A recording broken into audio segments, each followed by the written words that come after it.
नमस्कार। आज हम इतिहास के उन पन्नों को पलटेंगे जहां एक ऐसे साम्राज्य की कहानी है जिसकी चमक ने पूरी दुनिया को हैरान कर दिया था और फिर वो धीरे धीरे अंधेरे में कहीं खो गया।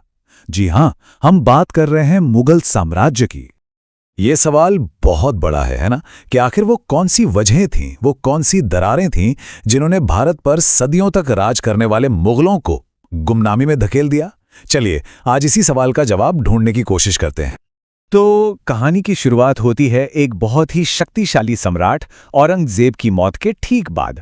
इस दौर को इतिहास में उत्तर मुगल काल के नाम से जाना जाता है और सच कहें तो यही वो दौर था जब साम्राज्य के पतन की उल्टी गिनती शुरू हो चुकी थी। देखिए, औरंगजेब के बाद कोई भी शासक उतना काबिल नहीं था जो इतने बड़े साम्राज्य को एक साथ रख सके। असल में मुगलों में उत्तराधिकार का कोई साफ नियम ही नहीं था, तो बस हर बादशाह की मौत के बाद तख्त के लिए एक खूनी जंग छिड़ जाती थी और इसी ने वो अस्थिरता पैदा की जिसकी शुरुआत पहले ही उत्तराधिकारी बहादुर शाह के साथ हो गई थी। जरा सोचिए, बहादुर शाह का निकनेम पड़ गया था शाहे बेखबर, यानी वो राजा जिसे किसी बात की खबर ही ना हो। अब जब साम्राज्य के मुखिया को ही बेखबर कहा जाने लगे तो ये उस दौर के लीडरशिप के बारे में बहुत कुछ बता देता है ना। ये एक साफ संकेत था कि शासकों का स्तर कितना गिर चुका था। चलिए अब कहानी के अगले चरण पर चलते हैं और देखते हैं कि हालात कैसे और बिगड़ते गए। अब वो दौर आया जब सम्राट तो सिर्फ नाम के राजा थे, असली ताकत तो कुछ शक्तिशाली दरबारियों के हाथों में सिमट गई थी। जरा इस टाइमलाइन पर एक नजर डालिए। कुछ ही सालों के अंदर कितने बादशाह बदल गए।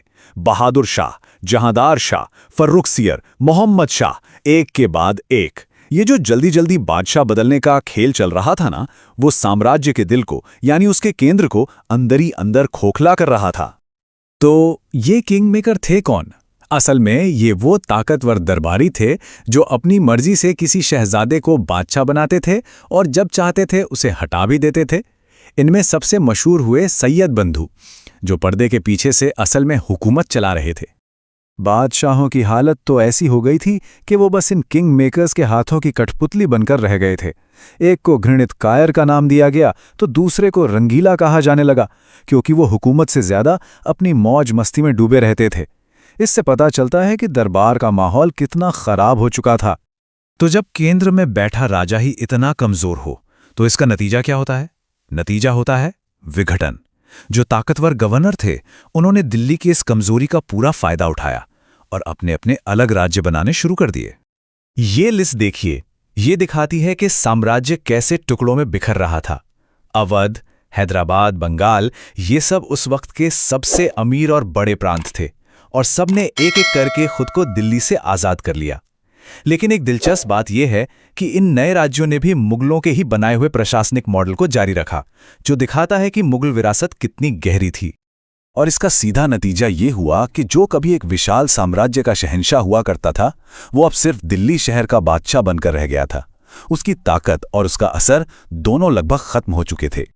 साम्राज्य अंदर से तो खोखला हो ही रहा था, लेकिन फिर एक बाहरी झटके ने ताबूत में आखिरी कील ठोकने जैसा काम किया, और ये झटका आया पश्चिम से। वो साल था 1739 और ये खतरा था फारस का शासक नादिर शाह। उसके हमले ने मुगल साम्राज्य की बची खुची इज्जत भी मिट्टी में मिला दी। ये है नादिर शाह। उसने दिल्ली पर तब हमला किया जब तख्त पर रंगीला बादशाह बैठा था और वो इस खतरे का सामना करने के लिए बिल्कुल भी तैयार नहीं था। नादिर शाह की ये लूट बहुत भयानक थी। दिल्ली को बेरहमी से लूटा गया, लेकिन सबसे बड़ा नुकसान था मुगल शान का प्रतीक, वो मशहूर मयूर सिंहासन और दुनिया का सबसे कीमती हीरा कोह-ए-नूर, दोनों ही दिल्ली से चले गए। ये सिर्फ दौलत की लूट नहीं थी, ये मुगलों की इज्जत की लूट थी। और इस हमले के बाद कोई भी मुगल बादशाह दोबारा उस महान सिंहासन पर नहीं बैठ सका। ये उनकी शाही ताकत के खत्म होने का एक बहुत बड़ा प्रतीक था। नादिर शाह के बाद भी मुश्किलें खत्म नहीं हुईं। अहमद शाह अब्दाली जैसे हमलावरों ने एक के बाद एक कई बार हमले किए और पहले से कमजोर हो चुके साम्राज्य को और भी ज्यादा नुकसान पहुंचाया। अब हम इस कहानी के बिल्कुल आखिरी अध्याय की ओर बढ़ रहे हैं, वो दौर जब इस महान राजवंश का सूरज हमेशा के लिए डूब गया। आखिरी मुगल बादशाह थे बहादुर शाह द्वितीय, जिन्हें हम उनके शायराना नाम जफर से बेहतर जानते हैं। वो एक बादशाह से कहीं ज्यादा एक कवि थे और शायद किस्मत ने उन्हें ही इस महान साम्राज्य की आखिरी कहानी लिखने के लिए चुना था। 1857 के महान विद्रोह ने उन्हें ना चाहते हुए भी एक नेता बना दिया।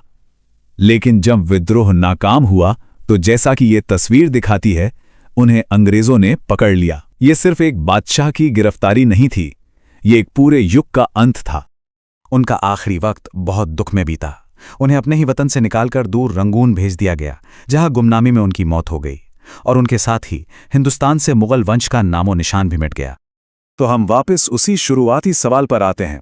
कमजोर शासकों, अंदरूनी साजिशों और बाहरी हमलों की ये पूरी कहानी देखकर ये सोचने पर मजबूर होना पड़ता है कि क्या मुगल साम्राज्य का पतन टाला नहीं जा सकता था?